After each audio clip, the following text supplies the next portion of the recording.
पेश है हिंदी जबान में अपडेट। 18 फरवरी 2007 हिंदुत्व अतिवादियों ने समझौता एक्सप्रेस रेलगाड़ी पर बमबारी की, जिसमें 68 व्यक्ति जो अधिकतर पाकिस्तानी थे मारे गए। 18 वर्ष व्यतीत हो गए। समझौता एक्सप्रेस आतंकवादी आक्रमण के त्रस्तों के परिवार अभी तक न्याय की प्रतीक्षा में हैं। भारत निरंतर 2007 समझौता एक्सप्रेस आक्रमण के त्रस्तों के प्रति न्याय की उपेक्षा कर रहा है। आरएसएस कारकुनों ने भारतीय एजेंसियों के सहभाग से समझौता एक्सप्रेस आक्रमण किया। समझौता एक्सप्रेस विस्फोट केस।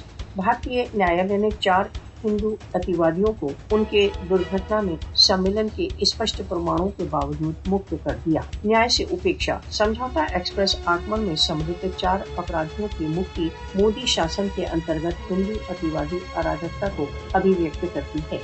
समझौता बमबारों की मुक्ति हिंदू अतिवादियों को संरक्षण प्रदान करने की भारत की नीति को उजागर करता है। समझौता बमबारी एक झूठा फॉल्स फ्लैग ऑपरेशन, जिसका लक्ष्य पाकिस्तान की धारणा को नष्ट करना था।